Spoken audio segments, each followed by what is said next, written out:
everyone, welcome back to Beyond the Veil Tarot and Astrology. My name is Candice Marie. Thanks for joining me. I'll be your astrologer today. Happy Tuesday, everyone. Hopefully you guys are doing well. This is going to be a little bit of a deeper dive. We're going to take a look at Mars's ingress into the sign of Libra and how this may be playing out in the world and in all of our lives. If you guys like my content, you want to see more of it, make sure you click the bell button below so you're alerted as to when I have new videos coming out on the channel. Please do consider subscribing. Also, leave me a comment. Let me know where you're tuning in from, especially if you are a first-time viewer. Let me know what you think of the content. We're here pretty much almost every other day. Tuesday and Thursdays, we have kind of astro musing content. During the week, Fridays, we're doing live readings, and we have Sunday for astro weather to give you all the transits for the week ahead. This Thursday, we've got horoscopes coming as well, so it's going to be a busy week. And you can always follow up with my monthlies. I do a monthly overview. We have the horoscopes and also the weekly where we're breaking these transits down. So you'll get lots of information. But I'm really excited to talk to you guys about this Mars transit. I've got a lot of good notes for you guys today. As many of you guys know, Mars will be going into Libra pretty soon. We're actually going to see this ingress on the 27th. And we're kind of in that weird, hazy, Neptunian time right now, getting ready to see Mercury turn retrograde. Mercury's going to be stationing here pretty soon, so there's going to be some weird, wacky things going on revolving around Mars, but also the confusion factor, this opposition with Neptune. Just looking at some of your guys' comments, a lot of people making comments about the health themes revolving around Mercury retrograde. It's definitely coming up because it's in the sign of Virgo. So for better part of the next couple days, we're going to see this Mars-Neptune opposition, which is going to be a lot of like, what direction are we going in? What's happening? What is our purpose? How can we kind of better prepare or get organized or take care of our health, right? Take action revolving our health and be more so productive. And it's going to have this not just confusing effect, but lower energy effect as well, because Neptune can kind of dilute the energy of Mars. Be very careful when you guys are out on the roads, okay? There's going to be some more extreme weather, especially involving water. And Mars can be about action and kind of moving around, but it can also be about impacts, accidents, things involving cuts, burns, bruises, all that stuff. So it's quite interesting to see how the Libra season, at least Mars going into Libra, is going to begin. It's going to come off of a Mars-Neptune opposition. But in particular, Mars is going to spend about 6 weeks in this sign. So we're going to see from August 27th of 2023 until October 11th, 2023, Mars will be moving through the sign of Libra. So this is really important, obviously for everybody, because the North Node now in the sign of Aries is ruled by Mars. So when we see Mars change signs and enter into a different part of the zodiac, it's bringing more action revolving the direction of where our lives are going. And it's going to be a little wonky in Libra. Now, if you are in Aries, Libra, or Scorpio rising, you guys are going to be feeling this ingress the most. Mostly because Aries and Scorpio, you guys are traditionally ruled by Mars. So you really want to pay attention to maybe your horoscope for this month. I think I do touch on that. And this last astro weather, I took it through the 12 signs. Now, for my Libras, Sun, Moon, and Rising, you guys are going to be feeling this as well. At some point throughout this transit, Mars is going to be making contact with one of these points, which is going to be a little bit more personal for you. Libra risings, obviously, this is more about action in your body versus the Sun and the Moon. This can be more about your career or your home base. You really have to look at your whole rising sign to get a better idea of where it's kind of moving through, or take a look at your chart and consider maybe booking a reading with an astrologer. That's what we're here for. So the South Node being in Libra, just recently happened not too long ago. And we're going to have the North and the South Node in Aries and Libra until the beginning of 2025. So we're getting kind of acclimated with it. We've only really seen Mars go through one sign since this shift. And I guess when Mars was going through Virgo, It was picking up a lot of trines to Jupiter and Uranus, helping us kind of grow in some way, shape, or form. It was about making some opportunities for change and kind of adapting and kind of making some quick decisions. And it also picked up a trine to Pluto as well. So it's been very productive with these Earth trines, even in spite of the opposition to both Saturn and Neptune. It's been kind of slow and steady, consistent, you know, just on the grind. When we see Mars go into Libra, which is going to be a cardinal, meaning it initiates, it's active, air sign, meaning it's masculine. A lot of people don't know that. Libra is masculine. It is considered to be a masculine sign, even though it's ruled by Venus. Mars, in some ways, does okay in air signs. It's a little bit discombobulated because it cannot be contained, right? So we're not going to see as much physical action as we have with the Earth trines, but you're going to see more air type of things taking place. So communication, it can be conflict, it can also be changes in relationships. We can see a lot more focus also on partnering and working with people, but what is and is not working in our lives and what is and is not out of balance. Now, the South Node in astrology represents our past patterns and experiences. So even if your South Node is not in Libra, the transiting North and South Node is very important because it does have connections to the moon. It is going to be affecting all of the collective. We'll see eclipses here this fall. So basically it's saying collectively, we're all kind of going through this time period where we're going to be reflecting on the South Node in Libra. And that's going to bring up themes revolving around, you know, traits or behaviors that might be comfortable to us, but also could potentially be holding us back from our potential. Remember, the South Node is the opposition of the North Node. Especially because the South Node in Libra has a tendency to be like, well, but it's familiar, but I want to be friendly, but it's easy, but it's beautiful, but it's comfortable. So we're going to see a lot of these themes kind of coming up and questioning whether or not these things are holding us back. Now, the South Node in Libra also can be bringing up where we have a tendency to rely on other people. Libra is associated with balance, relationships, and diplomacy, but where we get into this old pattern of being like, oh, they'll take care of it, or they're not going to leave, or they've always kind of got my back. And we may find that we're really addressing some of these issues where we've become too comfortable in certain dynamics. Perhaps also while we're taking a look at the themes of relying too much on other people, we may realize that we also have tendencies we're avoiding conflict or, kind of like making sacrifices on a personal level, right? North Node Chiron, because of what's best for other people. And that's going to be coming up a lot over the next couple of weeks. I'm not saying get used to it. I'm just telling you guys to observe when you hear, because you're going to hear a lot of people collectively start saying, well, how much am I having to sacrifice, right? North Node Aries, because of other people, and like, where is the line between what's legal and what's fair, and the impact of making sacrifices on behalf of other people for all of us in a personal level, right? North Node in Aries.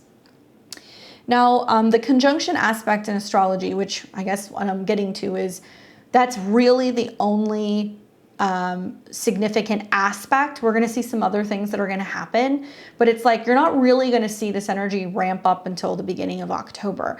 It's a little bizarre to me. It's almost like spooky that it's an almost unaspected Mars transit, meaning outside of like maybe a lunar transit where the moon goes through Capricorn, Aries, or Cancer and it squares Mars, or goes through Libra and conjuncts Mars.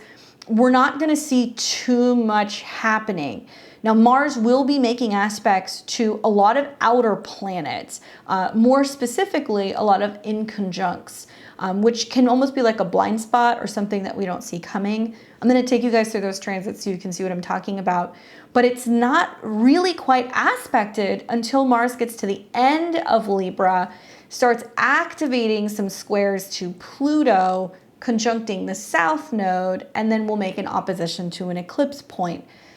To me, it's a little, this is sneaky. This makes me feel like there's going to be some sneaky stuff going on out in the world some two-faced stuff in relationships, a lot of being told what we want to hear, and not wanting to address or acknowledge that there is some stuff that's coming up that we just might smooth over. And some of us may be blindsided in some situations once we get to the Mars conjunct the South Node and the square to Pluto. So conjunctions are very significant. And so I'm really focusing on that South Node Mars conjunction because, you know, Mars rules the North Node. So we're going to have something relating to the current present situation coming into conjunction with the South Node. So it's like we're having to take action, Mars, to cut or sever or break away from a karmic past situation. And for some of us, it could be relationships. And so, you know, a little sticky here at the beginning of October. And there's other reasons why I say that. This is also when we're finally starting to come out of the Venus retrograde shadow. But a conjunction, essentially, this is when two planets are in close proximity to each other in the sky and the energies merge. So it can intensify the energy. And in this case, you know, Mars in the South Node, we're intensifying themes revolving around Mars. Now, Mars in Libra, right? Some of you guys might have that placement, or maybe you have Mars in the 7th house. Let me know. I'd love to hear how, you know, this plays out for you personally. I, for one, really like, and I've kind of taken the approach of building my library by talking about the astrology when the planets are in signs. Because I know some of you guys will want to listen and know what's going on, but also those of you guys who are like, hey, I have that, I want to hear what she kind of thinks about it. You guys will chime in and you can give lots of helpful information to other people by talking about maybe how it's played out in your life, but also what you're experiencing throughout some of these transits, because collectively we can really benefit from hearing about that. Maybe it's just me, but like I've learned a lot about astrology by talking to clients, talking to friends, looking at family members' charts, noticing patterns, and then seeing how that kind of plays out in the world collectively. And astrology is meant to be unifying. So I hope that you guys are engaging in the comments and talking about this. But Mars is technically in Libra. It's considered to be in detriment. So I know some of you guys aren't going to like that, but it basically means that because Mars is a planet that's about action, right? It's about assertiveness and your individual desire. We're throwing Mars into a Venusian sign. So it's going through Libra. This is a sign associated with partnerships, right? Balance, harmony, diplomacy. So Mars and Libra may face challenges because these two energies are kind of at odds. They're kind of like conflicting. So we might see a little bit of like ping pong kind of going on with this particular Mars placement, and Libra swings. So we can see people kind of swinging back and forth a little bit. Now, Libra prefers to weigh all the options before they seek a consensus. They'll check in with their partner. They'll ask their friends. They'll get, you know, somebody else's opinion about how something looks. And Mars doesn't really act like that. Mars is very assertive. It's very direct. It's very quick and impulsive. So having Mars go through this placement can result in difficulty in making decisions and a tendency to avoid conflict and a strong desire to want to kind of keep the status quo and harmony in relationships. But at times it can be at the expense of your own personal needs. All right. Now, Mars. Mars in traditional astrology, I'm a modern astrologer, but I do, and I'll explain why when I talk about the next Mars cycle. But in this case, I'm looking at it from a traditional, kind of like a traditional astrological perspective.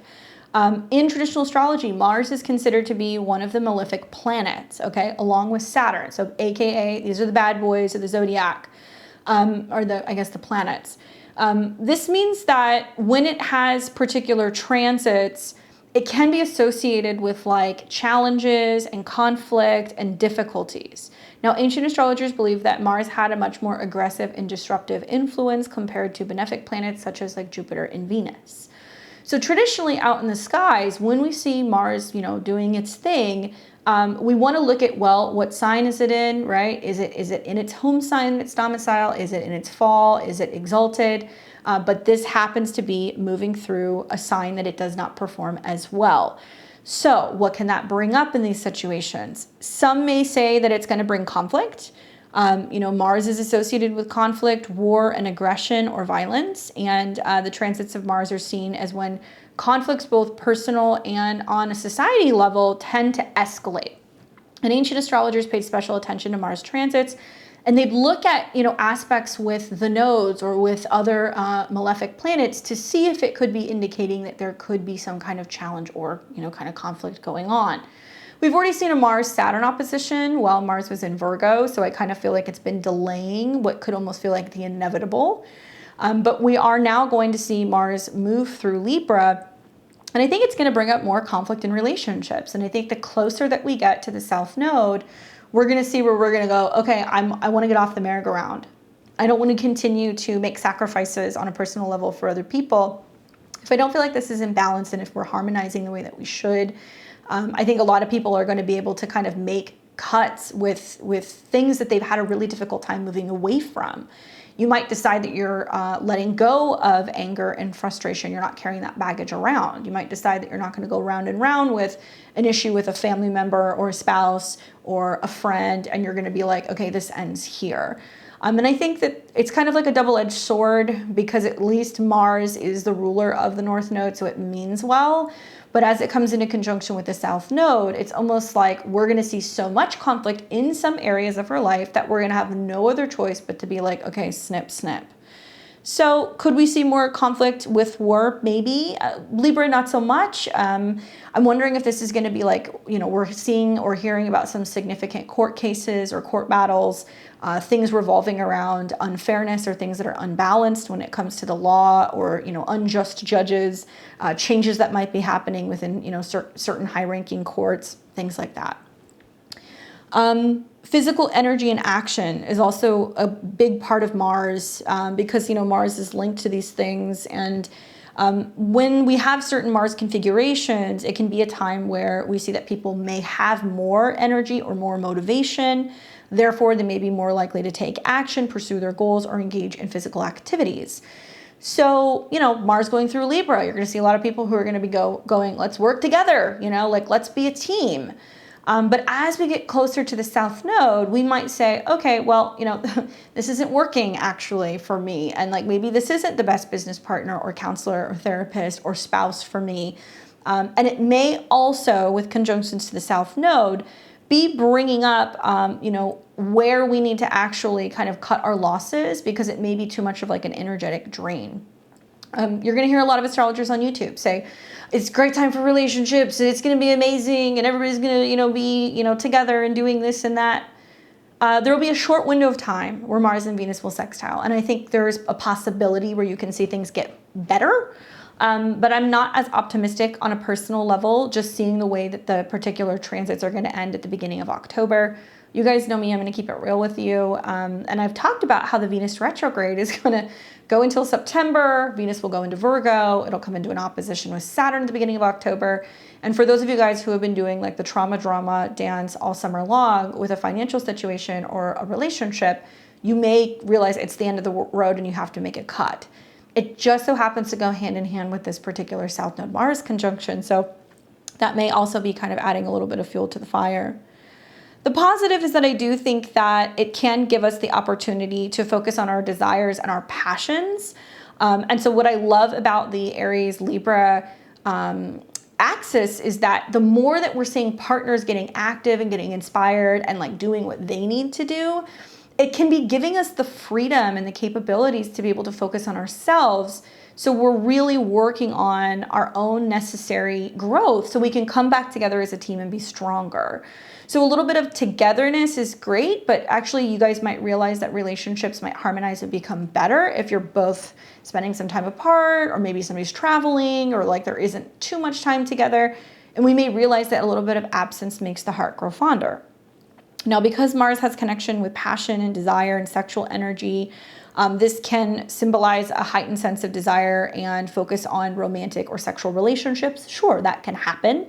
But we may also see that there can be this undoing effect that can happen, because the South Node is where we get too used to being in that situation. And so I could see in the midst of a Venus retrograde and a Mars, South Node transit, that a lot of people are oh, well, it's September going into the holidays. I don't want to be alone. I'm just going to get back with them, because I don't want to be by myself. And we took the summer apart.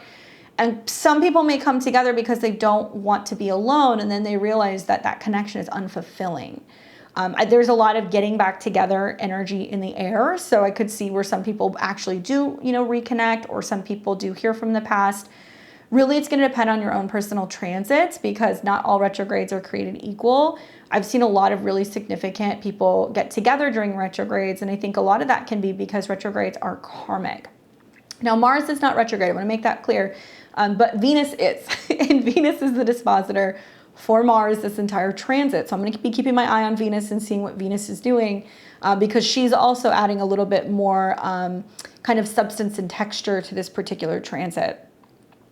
Now, conflict resolution is possible with Mars in Libra because Mars is connected to conflict and it's associated with the ability to take initiative and resolve disputes. Although, you know, in medieval time, resolving disputes usually was like a sword fight, right? Or like a gunfight or like whatever. I guess guns weren't around then, but sword fights to the death to be able to settle something, right? Especially in Libra, this is like a very kind of like sophisticated kind of conflict. So we might see a lot of, philosophical debates, legal debates. We're going to see some really interesting, like back and forth that you're, within relationship conversations as well. And I think that it is possible because it's going through a sign that's associated with Venus, that it can encourage us on an individual level, right? Mars, to take action and resolve conflict in our life. So something's been brewing for a little bit. It's been kind of irritating. It may finally start to come to the surface and we have the opportunity to kind of clear that out. Now, accidents and injuries are always themes with Mars. I'm not saying it's any more in particular with Libra, but Mars coming into conjunction with the South Node is a weakening effect of Mars that's already kind of debilitated. Then we're going to see a Mercury retrograde in Virgo, which is about a lot of reworking things revolving around our habits and our diet. And this Mars transit is second house, by the way, to this particular Mercury retrograde. So I think a lot of people are going to be benefiting by cutting something out, cutting something back, in particular sugar. I think sugar is going to be a big theme. I think it's going to perhaps realizing that it plays a huge role in our immune system and maybe kind of affecting our immune system in a not so pleasant way. I like a Mercury retrograde in Virgo anyway for being like, I'm going to clean up my diet and get better with my routines. But with trines to Jupiter and Mars and Libra, I think for some people it can actually be quite beneficial to like really cut something out. After all, Libra is ruled by Venus and Venus is what's sweet. But it doesn't necessarily have to be sugar. It can be lazy habits where we get too comfortable, where we're focusing on something a little bit too much, where we're allowing the material side of something or a relationship to get in the way of a healthy or productive lifestyle. So that might be how this plays out. But accidents come up with Mars. And when I think about this transit, could there be more injuries or physical harm with the South Node? Maybe. We're going to talk about some of the potential health effects of this particular sign in a little bit. But certain, Mars transits can be a little bit riskier. And for me, that's going to be the first half of October as Mars is coming into conjunction with the South Node and starting to square Pluto. In particular, Libra rules a number of different areas, kidneys obviously, but also the lower back. So if you're somebody who's more prone to having some of those issues, I would say stretching can be really helpful. Warming the body up through movement, through stretching. And Libra can be in a more beautiful way. So it can be through dance, it can be through yoga. It's really about elongating the body and really properly warming up before you have any physical exercise. Now, leadership and courage is a huge theme because Mars is a planet that is about leadership qualities, courage, and assertiveness. It doesn't rule like the sun does. It's not the king. It's more the warrior. But some ancient astrologers believe that, Mars transits were meant to empower individuals and really encouraging us to focus on leadership roles and being courageous in the face of what can be challenge. So as Mars is going through Libra, yes, some of us may experience some challenges in relationships, but because Mars rules the North Node, it's going to be, well, what are you going to do about it? Are you going to cut and run, or are you going to do the work? And many people who've been in relationships for long periods of time, that there are some things that are worth fighting for, right? It's worth fighting for keeping the relationship and holding each other accountable and doing the work. And no relationship is perfect. Sometimes you need a little bit of conflict to clear the air.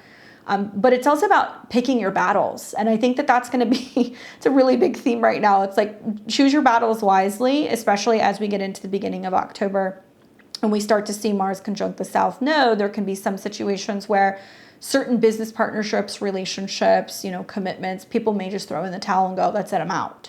And it can be quite shocking for that opposition to, you know, the North Node in Aries. And also Chiron, it can leave people feeling kind of wounded or abandoned in some way. I like to look at, you know, Mars transits in general, primarily because I'm a Scorpio, I have an Aries moon, so Mars really affects me. But I like to look at it because also timing can be a huge theme with Mars, because Mars can bring a lot of energy, it can bring a lot of force. So generally, conjunctions, squares, oppositions, this is where you see more friction. Squares in general are the energy of Mars, so you might notice that the first half of October is particularly intense as we start seeing what will eventually be a T-square, a cardinal T-square between Mars and the South Node, Pluto, as well as the North Node. And Pluto will be the focal point of that square. And Mars will be coming in and putting the pressure on Pluto. So it's going to be where there's going to be cuts and changes in relationships, or changes in the law systems or the courts that are putting pressure on long-standing existing situations, jobs, you know, statuses. Libra 7th house is seen as the relationships, and the 10th house is the status. So whether this is a change with relationships and how that changes your public status, change with your reputation and how that affects your job, you know, there's going to be a lot of things that are going to be going on that are going to really be encouraging a lot of people to take action and be willing to make the cuts necessary before things continue to kind of feel like they're going to implode, as much as I hate to say that. So in particular, you know, I think that I would be really focusing on trying to find ways to balance assertion and diplomacy. I think that's like the key takeaway for, you know, Mars being in Libra.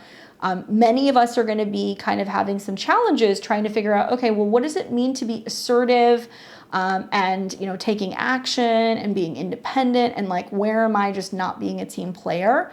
And really, it's going to depend on your own aspects. So you're going to have to take a look at what's going on in your chart.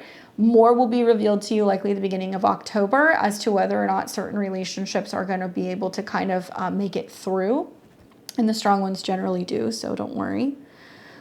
Be mindful that past actions and behaviors are definitely going to come up for reevaluation, because Mars conjunct the South Node will highlight actions and behaviors from your past. So if you are being during that time, or if you have been recently impulsive, aggressive, or overly self-centered, which can be kind of Mars-related themes, these past actions may resurface in your life, potentially as situations that require resolution and transformation. And remember, Libra is kind of like a mirror. So as we see Mars, planet of the North Node in Aries, coming into the conjunction with the South Node, so much projecting. There's going to be so much projecting going on in the world, and it's a lot of like somebody doing something they shouldn't be doing, that's not fair, and it's not being a team player. And they're going to project that onto other people, and they're going to go, well, you did this. And then it's like, the blame game isn't going to get anybody anywhere. I'm going to tell you guys that right now. The key for me is the focus on this North Node Chiron conjunction that is building, and where we have to hold ourselves accountable. We have to be willing to heal our own wounds. We have to be willing to walk if we know that it's not the relationship, not the job, not the right situation for us and for our health. If it's taking away from our own sense of inner authority, and also standing up and being willing to be the person who is like the oddball. That's really what that North Node in Aries is about. Because remember, Chiron felt kind of like, you know, sectioned off from society. He was kind of cast aside because he didn't necessarily go along with like the mainstream. He wanted to be different and alternative. And so that kind of being cast away and having to deal with your own stuff, there is some medicine in that. And for some people, it might mean that you're like, I'm taking a break from a relationship, or I need to be away with my thoughts for a couple of hours and reflect, and then come back to the table and sit down and take, you know, accountability for my behavior. Not easy to do, especially because the Mars South Node energies are going to be so strong that some people may be exhibiting some kind of negative sides to that. You might see some tantrums, some acting out, you know, some misbehaving, I guess is just how I'm going to leave it.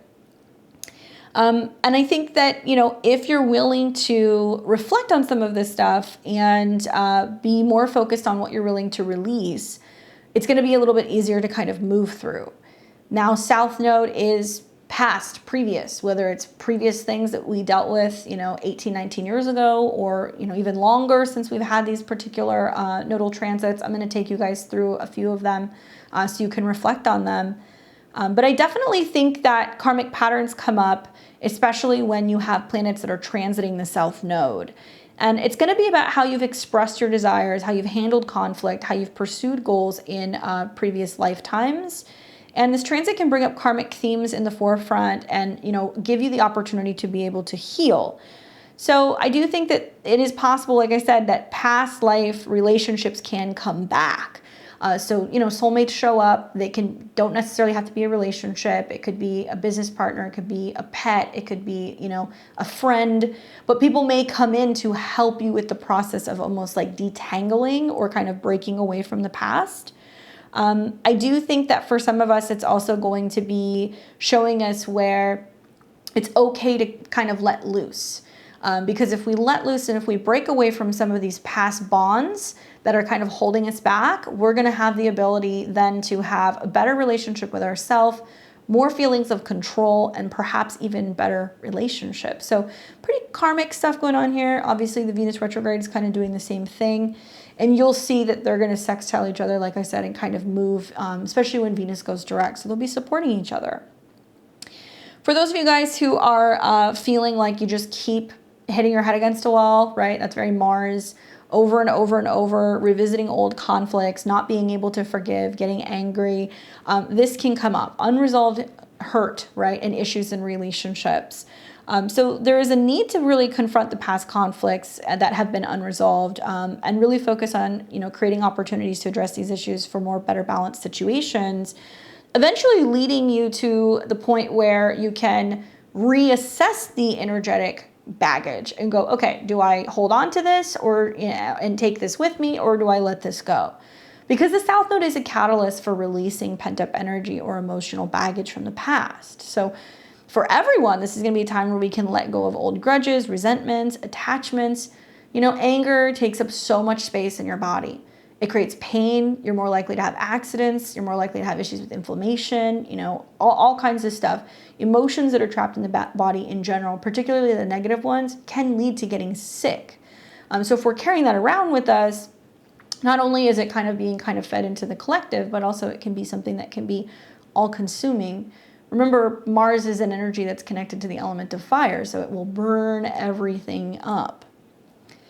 Now, for some of us, it is possible we'll have some struggles with motivation. And so that's one thing to take into consideration as you see Mars going through a Venusian sign. Although, if you are taking action revolving around the things you love, that bring you pleasure, that bring you togetherness, you may not notice this effect. But we can see some fluctuations with motivation during this transit. There can be, challenges revolving initiating new projects or taking action because you may be drawn back into old patterns or feeling kind of sluggish or like you just want to kind of lay around, Like Venus in its connection to like Libra and Taurus is like, those old Victorian photos with like the curvy, women and they're being fed grapes and they're just laying there being fanned by cherubs. That's Venus. So if you're taking action revolving around the things that you love that bring you pleasure, right? And how you can create more pleasure and beauty and harmony in relationships, perhaps it won't be as challenging. We'll see. But I could see overindulgence, focusing too much on relationships, things like that could get us in some trouble. I do think that this is going to be really positive also for, taking responsibility for our actions. And there's a lot of like accountability that's going to be a theme. And for some of you guys, that might be really, really important when it comes to reaching some of your goals. I know that there are people that have accountability coaches, people who have, like accountability when it comes to going to the gym, when it comes to being able to follow through on healthy habits, finishing things. I mean, it's so much easier to accomplish things when we have somebody who's cheering us on and encouraging us. So if you think about some of the goals that you're trying to achieve in the North Node and Aries area of your chart, this can be a time where there can be people who can come in that'll say, yes, I will support you in doing that. I'll do it with you.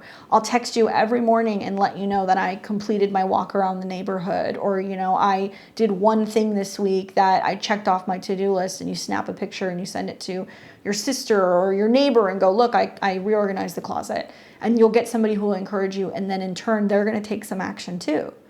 There can definitely be a sense of being like competitive as well. You know, a little bit of like competition can be fun, especially in relationships, doing things that's going to encourage you to be more active with partners as well. But for the most part, I think, you know, the real opportunity is, I think with Mars, it's going somewhere that seems almost uncharted, maybe getting out of your comfort zone. You know, these energies in particular, especially with the South Node, is where we've been. So we may find, okay, well, you know, I'm getting kind of bored here, or this is kind of, it feels like it's on repeat, or I'm going through like Groundhog's Day. And it can push you out of periods of where you've been a little complacent or a little too comfortable, and challenge you to go and do something that's brand new and maybe requires a little bit of courage. And eventually, you know, I guess from an evolutionary standpoint, the North and the South Node in a transit is really important because it talks a lot about where we're coming from on a soul level and where we're going. So the conjunction of the North Node ruler in conjunction to the South Node is talking about on an evolutionary level. The soul is making a conscious choice to move away from past lifetime patterns. So this is a huge opportunity for people to be like, okay, I no longer want to carry this pattern with me. I keep seeing this showing up in my life. It's time for me to make a change, especially if you're a Libra, okay? If you're a Libra, sun, moon, rising, if you are like the last 10 degrees of Libra, you're going to feel this the most. And actually, this is, I think, going to be the only Mars transit we're going to see, I believe, with the South Node being here. I'll look at that just to double check, but I'm pretty sure because Mars transits are about 2 years. So it's really, really, really significant for you guys in the last decade to really kind of cut something out, because the South Node's not going to be in Libra for about another 18 years. So now is definitely the time. But it's really about, you know, embracing growth and learning that opportunities are going to be coming in, but only if you're closing some things down. This is the season right now where it's like, okay, we're pushing things out. We're not really starting anything new yet. We can start something new, you know, closer to after the solar eclipse in Libra, right? Or when Mars is getting into better position. Not to get ahead of myself, but, you know, the next transit we're going to see is Mars is going to go into Scorpio. Yes, Mars likes being in Scorpio. Why? It's the ruling planet for Scorpio.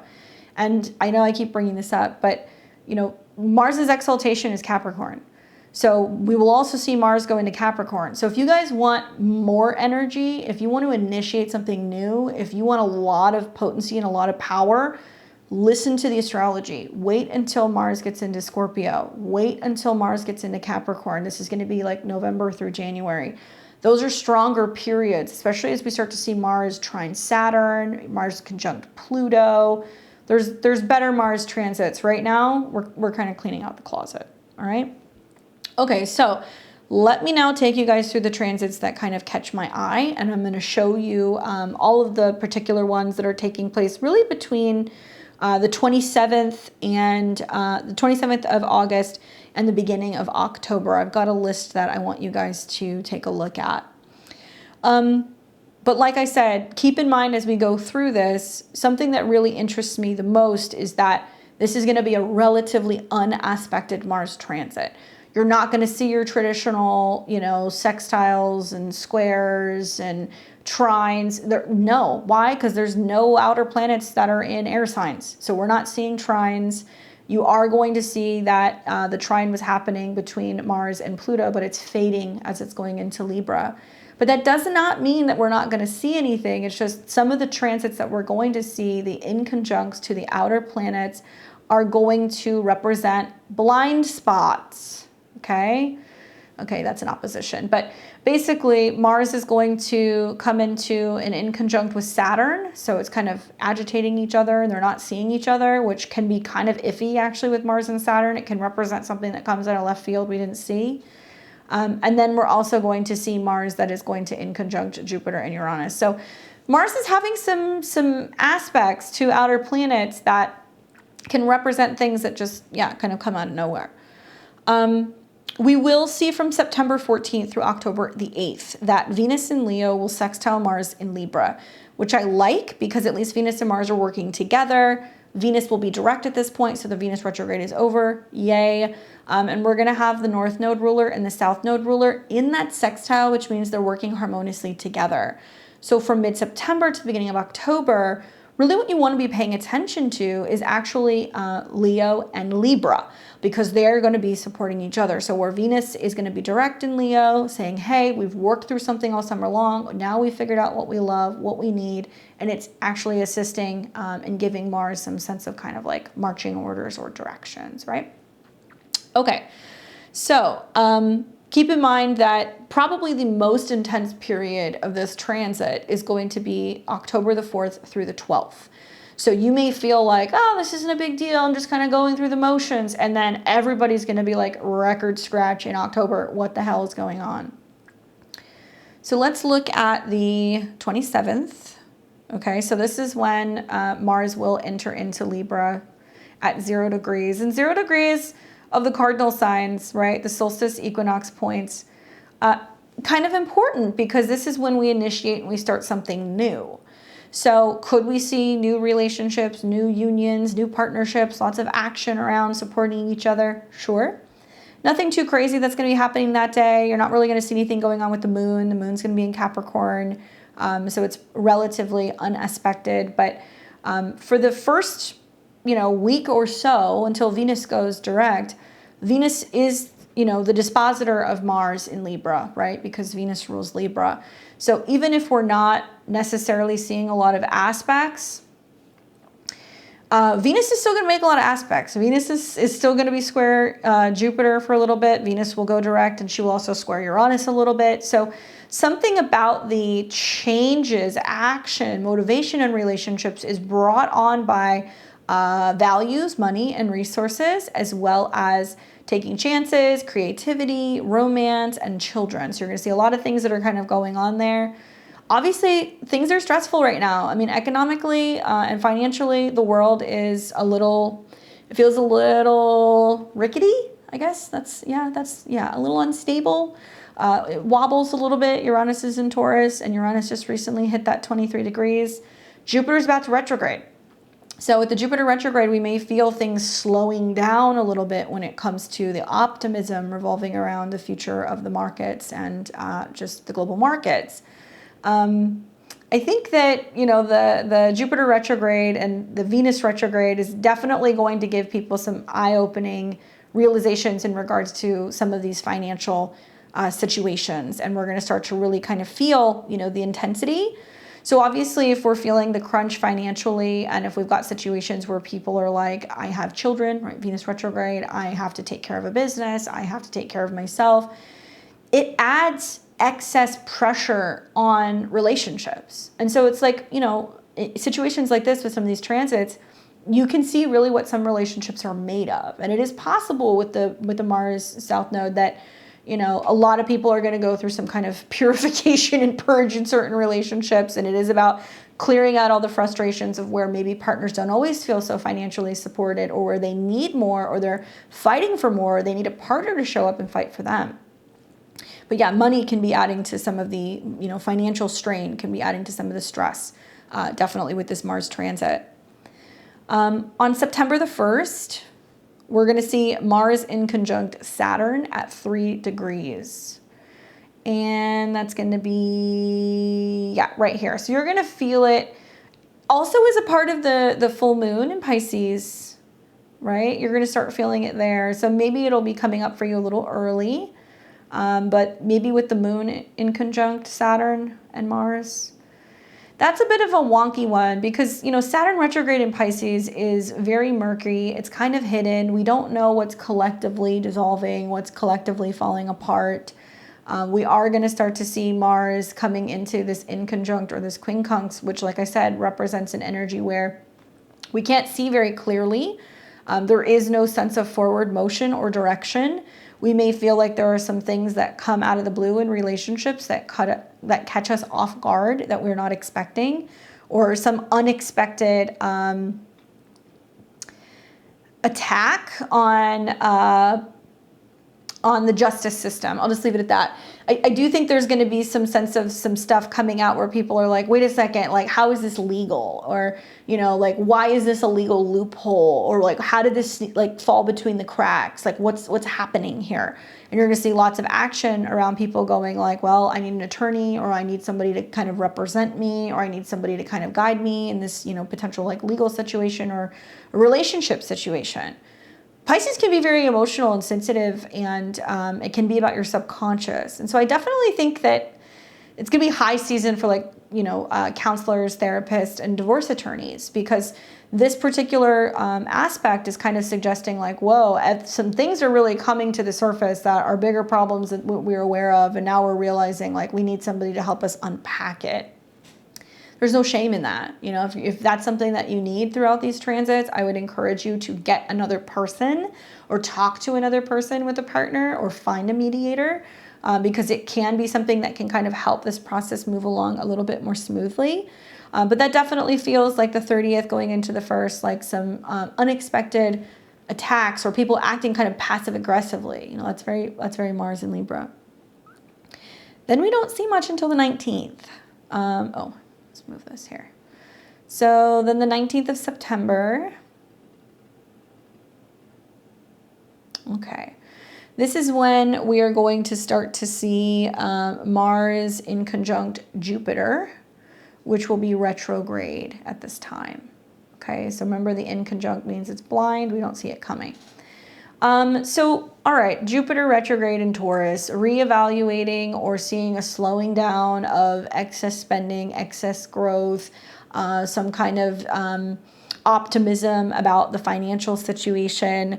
You know, behind the scenes, Venus is now direct, but she is square Jupiter, and she's going to be building into yet another square with Uranus. So I definitely think the later part of September is when we start to potentially see the wheels fall off with some stuff within, you know, the stock market and some other things where people are realizing like, this may not go the way that we thought it was going to go.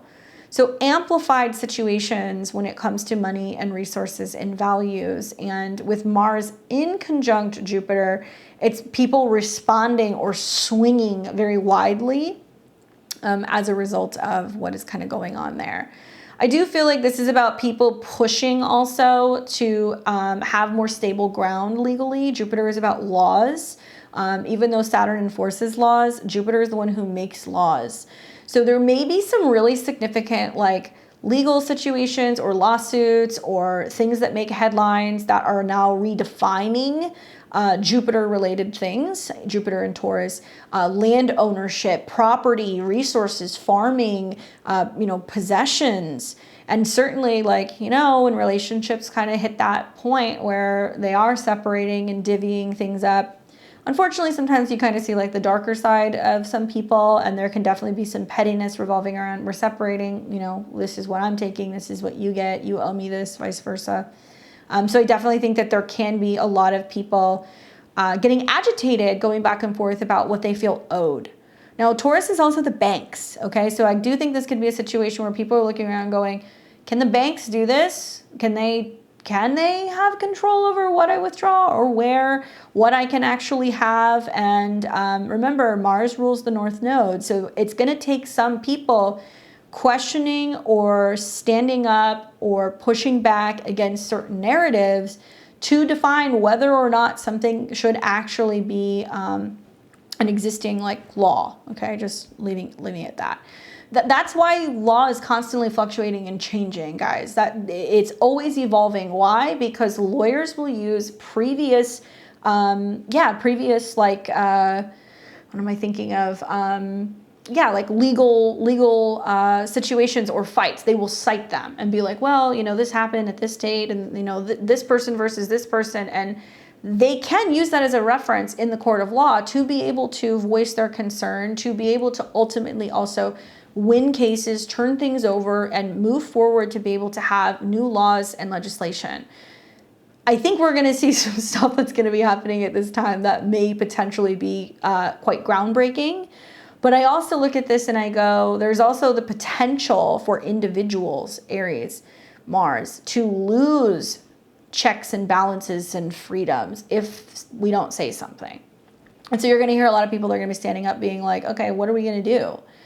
And just some of the stuff I've been learning about recently, some of the things I've been hearing about how, at least when it comes to like home insurance, how I guess like homeowners insurance is skyrocketing. I guess like some insurance companies won't even insure in California anymore because they're saying the cost of the fires and like all the environmental stuff going on, that it's costing them too much. And so you might look at that and go, well, I don't own a house, it's not a big deal. But for people who do, for your homeowner's insurance to skyrocket and, you know, triple or quadruple is a really big deal, because you have to have homeowner's insurance to have a mortgage. If you're already on the brink of not affording your mortgage and your homeowner's insurance goes up, how are you going to be able to maintain a mortgage? How is that legal, right? That's really what I'm kind of wondering. And the reason why I'm bringing this up is because Mars deals specifically with also Scorpio. So it does have connections to loans and the debt system. It is about fairness, and it's also making this in conjunct to Jupiter and Uranus. And I think a lot of people are going to be surprised when they find out certain acts that are going on, environmental things, may not be covered. And then suddenly, you know, people are going to be looking around going like, then why are we paying for insurance? And why do we have to be insured if things aren't going to be covered? And how are we going to be able to build things back, right? And you're going to hear more about people who are standing up and fighting also for land. And so I'm anticipating there's going to be some stuff going on about the protection of Hawaii. All right, so that's the 19th. We're going to take it now to the 24th of September. And on the 24th, we're going to see Mars in Libra opposite Chiron in Aries. Okay, I want everybody to take out their big red marker. Circle this day. Because this is going to be a day where there's going to be some ouchies, for sure. So we've got Mars that's at 18 degrees, which we know is that big bad degree that deals with health and illness and other issues revolving around accidents and things that can sometimes be more unfortunate. That's just the way the cookie crumbles.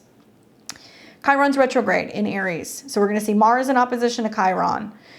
Quite literally, I think this is where we find out, or there is themes revolving around other people negatively impacting our health or our bodies or our freedom. At the time, the moon's going to be in Capricorn. So we're going to see this really gnarly T-square. Maybe that's out in the world. We're hearing about, well, what's going on, you know, politically or within, you know, local or federal governments, and decisions that are being made. That's making the public kind of freak out a little bit, Moon Pluto, and worried or concerned about the future, because the moon deals with our emotional stability. We've got the moon in Capricorn, so it's not going to do as well. And then we're also going to have the moon square the nodes. But really, Mars, right? Action in Libra, relationships, which wound us. And this might be the day where you realize that you're like, I think I have to break up with my favorite toxic person, or I have to let this thing go, or I have to let this relationship go, or I can't carry it any longer. But I do think we're going to be hearing more about health-related things. I do. I do wonder, especially with Mars in opposition to Chiron and Aries, if this is going to be whether or not we need to be raising more awareness revolving around like veterans and people who serve. I think we're going to be hearing some probably crazy things revolving around actual numbers revolving around the Ukraine war. And how many soldiers and young men Mars have potentially lost their lives. I also think that you're going to hear a lot of pushback revolving around the concept or the idea of like sending people, like, you know, sending military out and mobilizing. I don't think it's going to get a really positive reaction from the masses with that Moon-Pluto conjunction. But we want to watch where there's hurt or action or fights going on in relationships that is also hurting us in turn. And when the moon comes into a conjunction with Pluto, it's almost like having the moon in Scorpio or going through the 8th house. It's like there's this like breakdown of, oh, you know, worst case scenario, what if this happens? And there's going to be something going on in the world that can once again create a bit of like the blame game of like, you did this, it's your fault. No, this is your fault. And This is really important, guys. You want to be trying to diffuse some of the hate and anger and reactions and division, because you're going to see a lot more of this that's going to be coming up from the end of September into October. There can be some things going on in the world that is intentionally kind of flooding the news outlets because it wants people to kind of get riled up, okay? So we want to diffuse some of those if we can. Then we're going to go to the 29th, and that's where we have a full moon in Aries. The reason why I'm bringing it up is, you know, the moon's in Aries, it's ruled by Mars. So we are going to have this opposition, right? And Mars is in Libra, so it is in a sign that it doesn't perform as well, and Mars is coming into conjunction with the South Node. So something to take into consideration. When you have a full moon and the rulers conjunct the South Node, it's like a purging effect. It's like you're clearing everything out. And so North Node in Aries, Chiron in Aries, Moon in Aries, full moon, it's like, what do I need? What do I feel? Where am I going?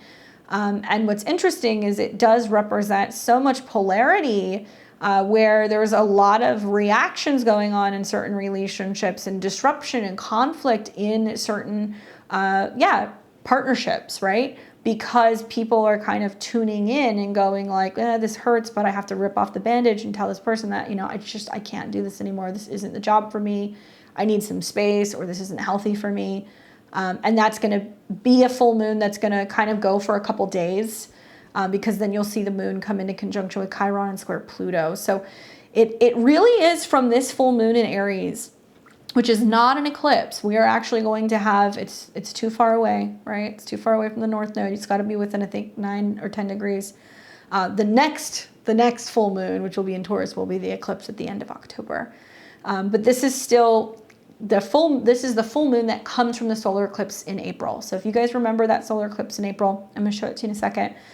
This is the closing effect. So you got to think of what was going on mid-April.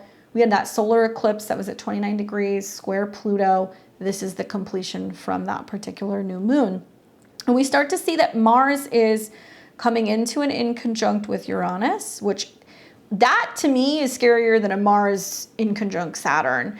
That's like there are going to be some really sudden changes in relationships that can create some real financial blowback or pushback. This is where some people are going, I am taking all of my money out of this account and leaving. I am, taking all of the things from the house and leaving. I mean, and it's going to be something that comes out of like left field. Then we're going to have on the 30th, that's when the in conjunct is exact, but I think you're feeling it with this full moon.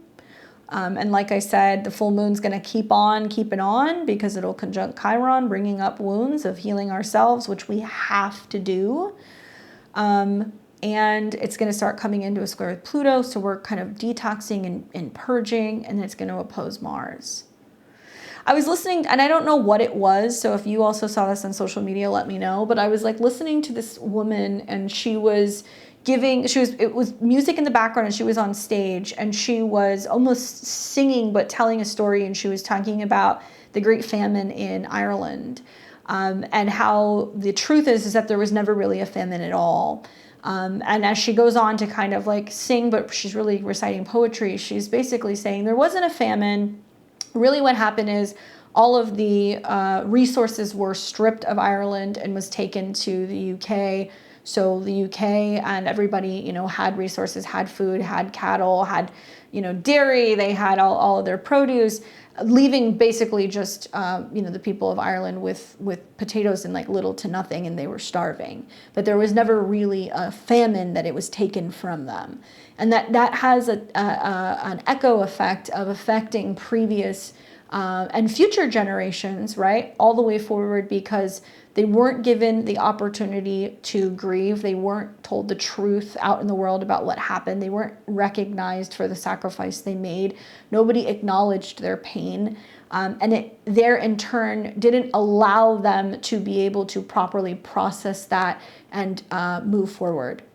It was a really powerful thing to watch because I don't really know, honestly, a lot about it, but listening to it, and then it kind of sent me to go and do some research, and I was like, wow, it very much is a thing, like generational trauma. And whether it's like, you know, son to father, mother to daughter, and just this continual thing where we kind of carry baggage with us. We don't talk about stuff that affected our mom's mom or us when we were children, and then we have kids and then we don't deal with it, that because we don't ever really acknowledge the wound.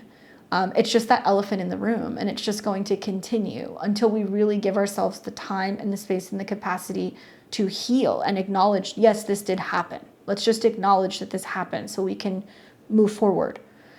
I think you're gonna hear a lot of people talking about that they need to address certain wounds on a personal level for relationships to heal, or perhaps with relationships with relatives. We're seeing this now in Hawaii. I think, you know, it's been really moving to see videos on social media of basically elders coming forward and being like, you have done this for years. You've done this for years. There is leases on land that supposedly is supposed to be coming up at the end of like 2028, 2029, right before 2030, ironically. And that, you know, elders kind of coming and speaking and like, you know, bringing people together and being like, we're not going to let you do this. We've been telling you for decades, you're not going to build here.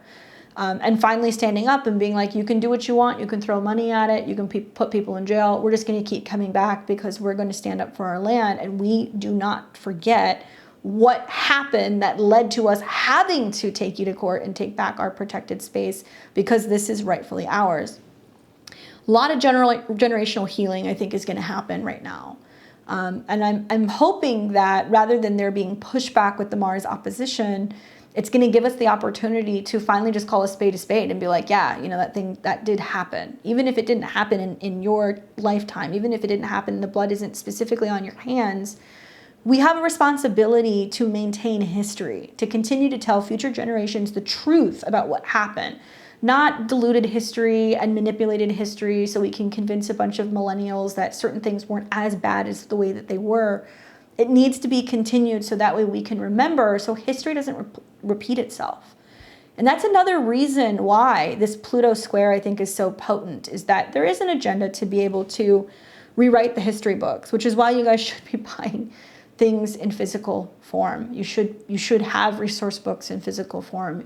It's a scary time looking at ChatGPT and the fact that, you know, Google searches can be altered and manipulated, and what you can see on the internet. And I'm the worst person. I mean, like, something I find myself saying all the time is like, oh, I'll just Google it. And the more that I'm learning about what's going on with the information in the world right now, it's making me realize through this Mercury shadow, I don't want to be limited to one resource for where I get my information. And so finding ourselves in a time where those free resources are kind of dwindling or becoming diluted or manipulated or redirected, it's important for us to be passing down information, telling our kids history, talking to them about what has happened, having historical records, keeping also records of your own family history and where you come from. Because if we don't do this, we're going to start to kind of lose some of that connection to where we've been. And I think it's going to lead to some of us being a little lost, right? So as this transit happens, you're going to be feeling just after the full moon like, okay, this is painful, but I have to do it. And this may be what needs to happen to readjust some of the relationships, some of those scales. All right, so then this is where things start to get hairy.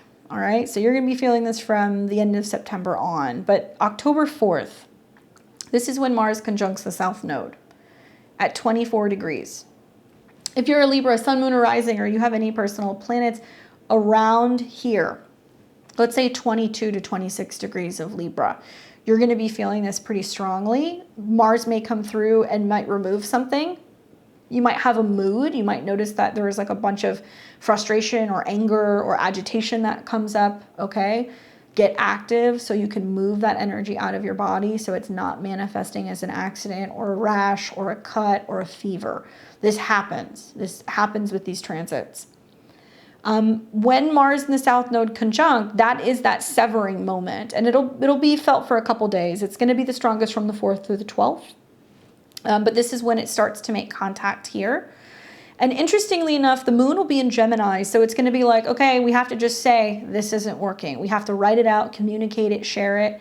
If you get frustrated, breathe, do some breath work, do some tapping, go for a bike ride, go for a walk. Move that energy around a little bit before just kind of like blowing up on someone.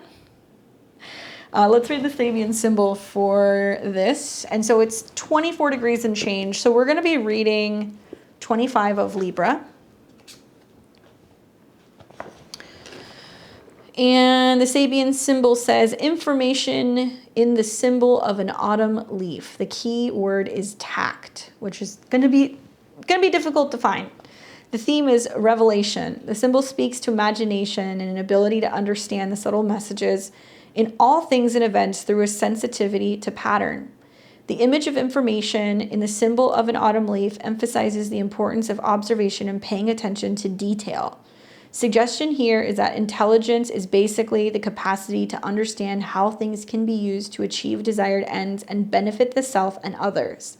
The emphasis in this degree is on the capacity to understand how things can be used to achieve desired ends and benefit self and others. The emphasis is on understanding the mutual and necessity interdependence of man and his world. At its highest, it represents adaptability, intuition, and natural ability to see beyond the surface of appearances and comprehend the ultimate meaning and purpose of things, in an unwavering commitment to the highest good in all situations. Watch for a tendency to get lost in the details or lose perspective in foolish flights of fancy. The accent is on interpretation. Translating information from one medium or language to another may require your time and attention. Your greatest advantage lies in focusing on your objective to be diplomatic in getting your message across. Guard against believing because something is difficult to understand that is more important or has more value. Avoid confusing others with irrelevant details and talking about things they can't relate to or have no interest in.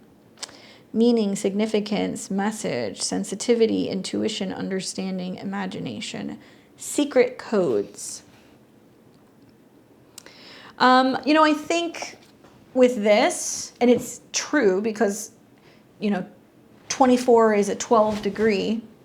It's going to be something that's probably going to come up for a lot of people intuitively. It may almost be like psychic or invisible or something where you're having to kind of not go based off of what somebody is saying. You're going off of their actions, right? I like the moon trine the sun and Mars, but I don't like the moon square Saturn. I don't like the moon square Neptune. So words don't really say anything. Actions.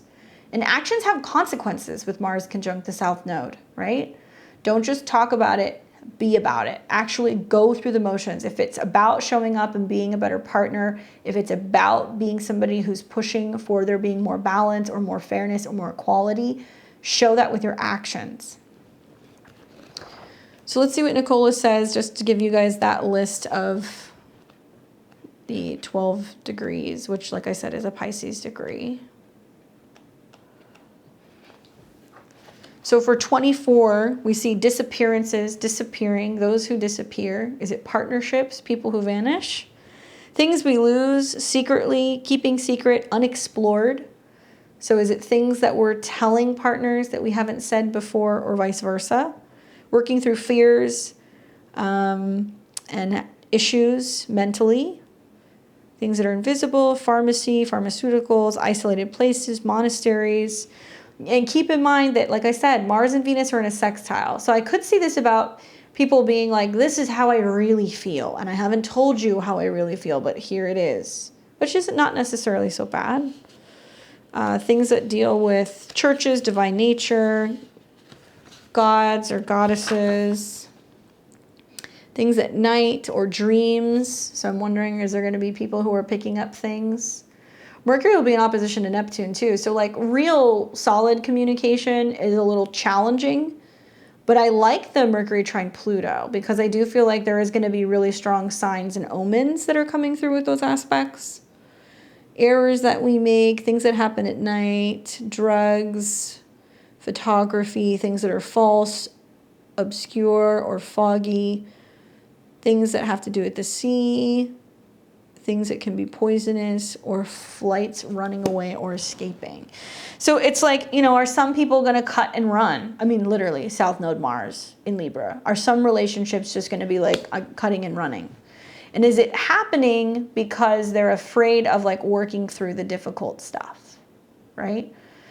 it's kind of like weird. It's like, you know, cuffing season, right? September, October, everybody's getting into relationships. I say everybody, but you hear a lot of people focusing on that. That seems to be a theme in the fall. I don't think so this year.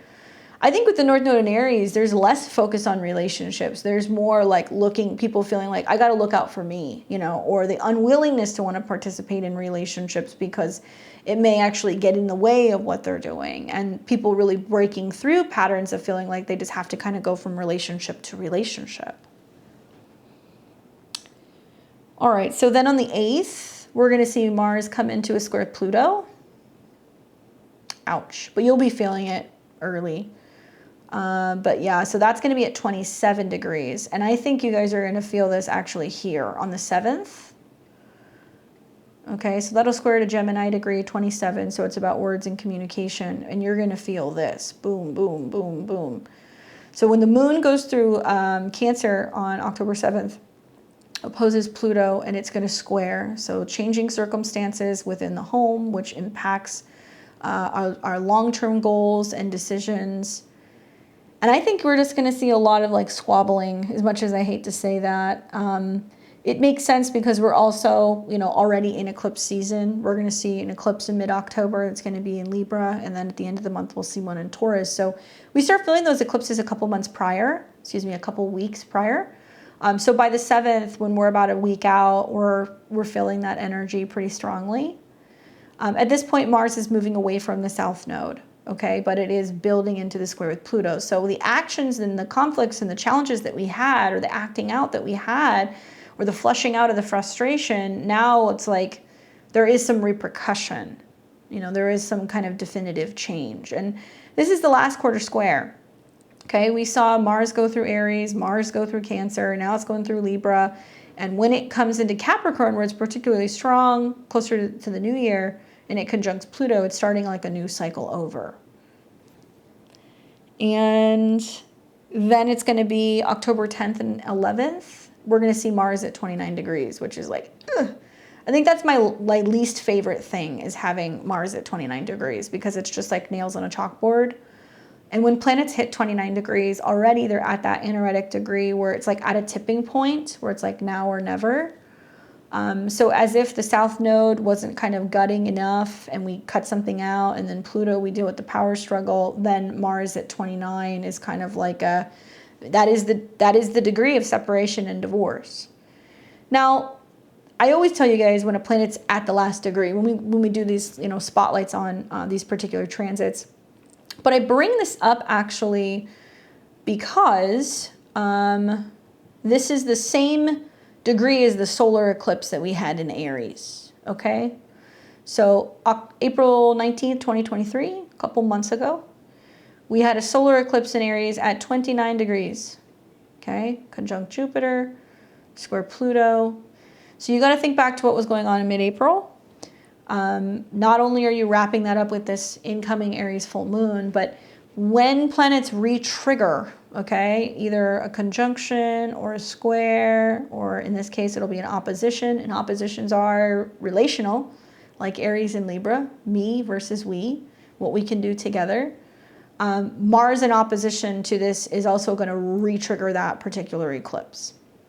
Okay, so let me show you this again. So there we go. There's the transits, reactivating that solar eclipse that we had in Aries. So you started things, initiated things, took action, did something, started putting yourself first. Here comes Mars. And the truth is that, you know, I've seen this a lot with my clients the last couple of months with this North Node ingress and the eclipse. When you start growing, when your vibration shifts, when you put yourself first, when you're taking action, when you're being decisive, relationships change, friendships change, partnerships change, your priorities change, and other people don't always know how to respond to that change. So there can be like a sense of like growing and evolving, and, you know, some relationships can grow with you, but other ones are going to be feeling like that stretch. So this is going to reactivate that eclipse basically. And you have to not just look at Libra in your chart. You must also look at Aries and see what was seated in Aries, which is bringing some kind of challenge or maybe some kind of conflict also within the Libra area of your chart. Now, at the same time, right, in the background, and this is what I was talking to you guys about, we're seeing Venus and Saturn in opposition, right? So, you know, Mars, late degrees of Libra, cutting relationships might happen. But Venus being in opposition to Saturn with the moon. And I've been screaming from the rooftops, it's the beginning of October that people are going to make the cuts. When do I see separations happen? When Venus is in opposition to Saturn, right? And that'll happen with the moon. Or when we see eclipses maybe in Libra or in the 7th house, or we see like a debilitated Venus. We see all of these things happening October 10th. And this is as we're coming into the solar eclipse that will be in Libra, which is like a fresh start. At that time, though, Venus is still going to be in Virgo, where it's not as happy, and at least Mars will be moving into Scorpio. Now, something to think about, and we'll touch on this more, you know, but when Mars goes into Scorpio, we're going to see down the road, there will be a period, especially around the new moon in Scorpio, where it's going to be like around, I think, 21 degrees. Sun, moon, Mars, all in those degrees. And Mars and the sun are going to be conjunct. So we're going to see Mars actually cazimi the sun in Scorpio, which is a very potent energy that is going to be baked into that new moon in Scorpio. But when we see the sun, which is about action and you know, desire and power, and then Mars in its ruling sign, that's going to be really strong. And you know, I've noticed, because Mars deals with illness, as Mars is pulling ahead of the sun, that can be times where we see periods where something is being seeded or something is being unveiled. So I'm wondering if it's like that time, the 3rd week of November. I'll just show it to you because I'm mental, you're visual. I have to always remember that. When this happens, here, see how Mars is going to pull ahead of the sun? And there's a new moon. That's when I think we're going to see some uptick in Mars-related things. Okay, and this is in conjunct to North Node in Aries. Death, illness, loss, problems revolving around crime, problems revolving around debt, loans, money owed. And that new moon is in opposition to Uranus. So really the breakdown is going to be October. And then we get to November, and then I think we are going to be hearing more about just the state of the world and like health-related things. I'll just leave it at that. But fevers, accidents, those kinds of things, yeah, that's going to be coming up, unfortunately. I took a look at a couple time periods throughout history that correlate with the South Node being in Libra, and there was a Mars conjunction. Does that mean that these things are going to happen? No, but I went and just did some research on the dates in particular. So let me show them to you. October. So one of which was, let's see, was it this one? Yeah. One of which was October of 1987. Okay, I don't remember the exact day. Yeah, it's the 19th. Okay, so this was the last time, not the last time we saw it, but the one that I thought was most significant, where we had Mars in the South Node, because I think I looked at it 19 years ago and there wasn't a Mars South Node conjunction. So I don't believe, have had a Mars South Node in Libra conjunction since the late 80s, okay? When this conjunction was setting up, this is when we had Black Monday. It was October of 1987. So if you guys don't know, Black Monday is known basically as a pretty significant drop in the stock market. It was severe, largely unexpected. It was on Monday, October 19th, 1987. Worldwide losses were estimated at $1.71 trillion. The severity of the crash sparked fears of extended economic instability and even the potential of a Great Depression. Possible explanations for the initial fallback of the stock market price included nervous fear that stocks were significantly overvalued and may undergo a correction, persistent U.S. trade and budget deficits, and rising interest rates. Sound familiar? Another explanation for Black Monday comes from the decline of the dollar, followed by a lack of faith in government attempts to stop the decline.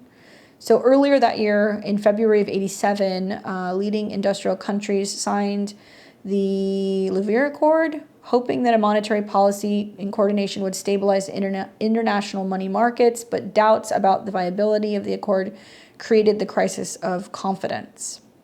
The degree in which the stock market crashes, spread to the wider economy related to the monetary policy each nation pursued in response. The central banks of the United States, West Germany, and Japan provided market liquidity to prevent debt defaults among financial institutions, and the impact on the economy was relatively limited and short-lived. However, refusal to loosen the monetary policy by the Reserve Bank of New Zealand had a sharp negative and long-term consequence for both its financial markets and their economy.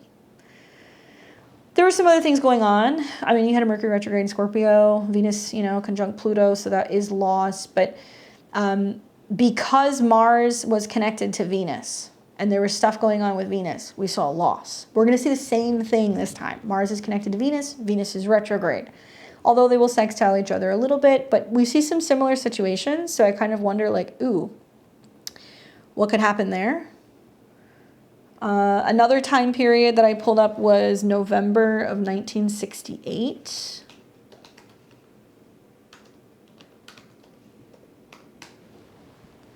And this is something I know I heard about, but I forgot about it, and then I had to go and do some research on it. So in November of 1968, there were 78 coal miners who were killed in an explosion, okay? Accidents, explosion, Mars-Uranus. And they had carbon monoxide poisoning, number 9 coal at Mannington, West Virginia. The blast happened in the morning where 99 men were inside and 21 were able to get to safety. They had attempts to rescue the 78 inside, but there were more explosions and fires, and they were trying to get them all the way to the end of November. The disaster itself would be credited later as being something that was emotionally inspired. The Federal Coal and Health and Mining Safety Act of 1969. It became federal legislation to compensate the coal miners for basically having the black lung, because they went on to have all kinds of health-related issues with their breathing, which is interesting because there are connections to bronchitis specifically with this particular Mars South Node conjunction in Libra. I'm going to give you some information on that in a second. Also, the same month, we saw a new speed record was made where an electric-powered vehicle hit a new record. They had a vehicle race at the Bonneville Salt Flats in Utah, where they clocked an average of 138 miles per hour in one trip, which I think was kind of cool. Uranus futuristic, right? Mars action, and then Libra is air, so something that related, to moving very quickly and very swiftly. In some of these cases, yeah, we can see loss through explosions and accidents, but we can also see innovations, or we can see things that kind of lift off or take off very quickly, especially socially. Social movements are very common with Libra. Now, let me take you to January of 1950.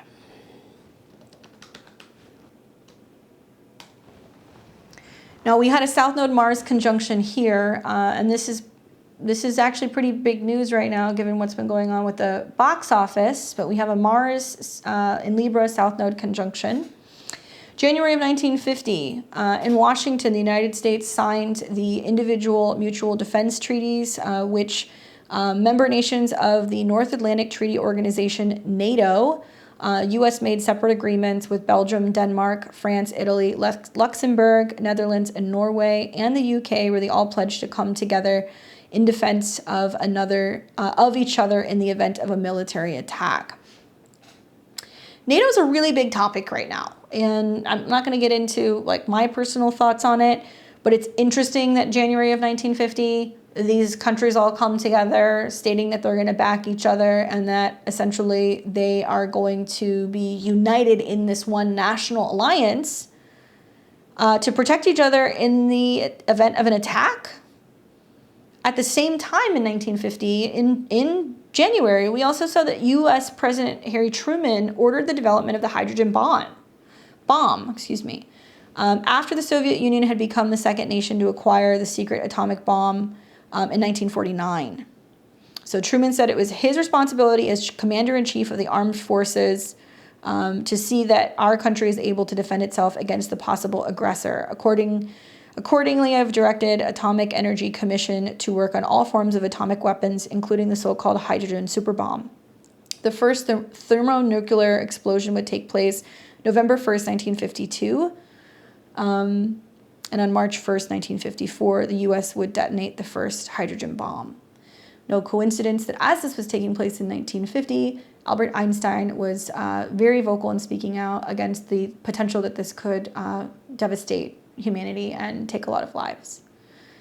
Mars South Node, where kowtowing to other people potentially could result in loss of life, because we're in allegiance potentially with people who may actually be those who are our enemies, Mars, right? Anyway, just thought you guys would think that's interesting. Obviously, it's not all bad. Something else I saw was in 1960, what was the other year I gave you guys? 1968. Yale actually allowed women to attend Yale College for the very first time, to be able to apply to college. And so that's cool. I think you can see like female movements with Mars and Libra, and like women taking action or women kind of taking their place.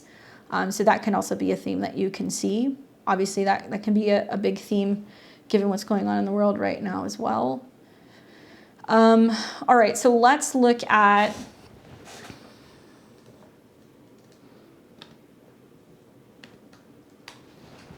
the transits now.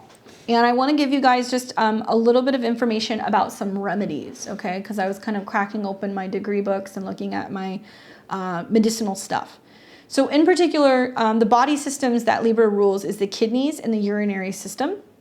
Hormones in general, so especially with Mars going through, Mars is generally testosterone, but Mars going through Libra can be about imbalances in hormonal irregularities.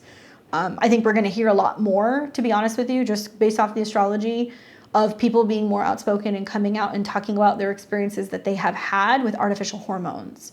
Whether this is hearing about, superstars that were juicing and how it impacted them and potentially their reputations. We can be hearing more about people who have been taking, medications and taking hormone therapies as a result of, gender changes or, changes with their bodies. And we can also be hearing more about the effects that women are having as a result of being on birth control and artificial hormones, throughout their life, as well as the implications that it comes later when you're going through menopause, and how we're seeing lots of women having issues with that, particularly because culturally they've been told, no, take this, this is what you take. We can see that there can be issues that can come up with estrogen, with ovaries, with veins, and the lumbar region of the back, so your lower back. Keeping these areas warm may not necessarily be the best option with Mars conjunct the South Node.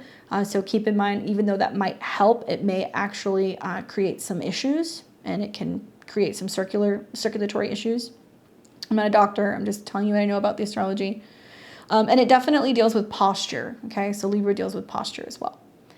Now, in particular, 29 degrees of Libra, and this is where we're going to see that Mars opposition to that eclipse, okay, has connections specifically with bronchitis, and also things relating to the bladder, okay? So people may be more predisposed to having some bladder stuff going on, but bronchitis came up a lot around the 24 degrees and around the 29 degrees, which is interesting because one of the herbs that I have that is relating specifically to Libra is elderberry. Okay, so we're getting into cold season here pretty soon. You're hearing a lot of like mumbo jumbo out in the news about the state of the world and health and all kinds of stuff. So my recommendation is work with Venus, Libra related things. Hot rose tea can be wonderful. Elderberry syrups, elderberry dried capsules, passion flower tea, cooking with thyme, and also anything that has to do with like geranium, stuff that smells like geranium can also be really good for these particular transits. Obviously make sure that you're using these in the appropriate way. Libra remedy herbs can also be like nettles, burdock, mullein, black cohosh, especially for, irregularities with the menstrual cycle, ashwagandha, cranberry, and golden seal. So if we have any like herbal people here, pop in, feel free to give us more advice. But these are things that I have relating to my books. And to better deal with like the frustration that comes with the South Node Mars, I really recommend during these transits, especially the end of September through mid-October, make a conscious decision and make an effort regularly to just meditate, even if it's 15-20 minutes once a day, to help let go of negative feelings and kind of push some of that stuff out so you're less likely to kind of be on edge. That's one of the best things that you can do, because Libra is a mental sign. You can also perform physical exercises such as yoga, right? Or anything that's going to release extra energy in your system. I recommend doing the warrior pose specifically because it's Libra and it's about, moving the body and stretching the body, but it's also Mars energy. It's like Aries. So it's about being able to stand in that warrior pose, maybe hold it for a few moments if you can. Stay hydrated, drink lots of water, lots of fluids, anything you can do to support your kidneys and your urinary system to keep everything flushed out. And consider donating, actually, because Venus is associated with Libra. It's about resources. It's about partnership. Donating to veterans funds or to legal funds that you want to support. So there's so many different ways that you can support some of these movements that are going to be taking place. It's not always going and protesting. I know some of you guys have jobs and you're busy, but if you want to donate to legal funds that are for things that really you're passionate about, that's what I recommend doing, because that's a great way to be able to use the astrology to support you. Let me know, how are you guys feeling with some of these transits? How is it impacting your chart, and what are you anticipating is going to be going down in the world? How do you feel about this? Were you born with this South Node and Mars in conjunction, and do you want to share some of your stories? Please don't forget to like, comment, share, and subscribe. Any interaction with this channel is super helpful. You make it possible for me to be a full-time content creator. I also have a donate button if you guys want to donate as well or join my memberships. I will be back here on Thursday, hopefully with some horoscopes for you guys. If you like my content and you want to book a personal reading with me, or maybe you want to learn tarot or astrology, check out my website below at beyondtheveiledtarot.com. I teach beginners astrology and intermediate astrology as well. I've got all kinds of cool stuff on my website. I've got a new candle section where I sell candles for all kinds of metaphysical things. I've got some Mercury retrograde candles for you guys who are anticipating this retrograde that's coming up. I've also got some astrology calendars and some other goodies. So if you guys want any of that stuff, check it out. And while you're there, please join my newsletter. It's really important that you do, so you're alerted as to when I have new products and things that are coming out, and it allows me to stay in contact with you. All right, well, you guys enjoy the rest of your week. I'll see you back here on Thursday. Take care.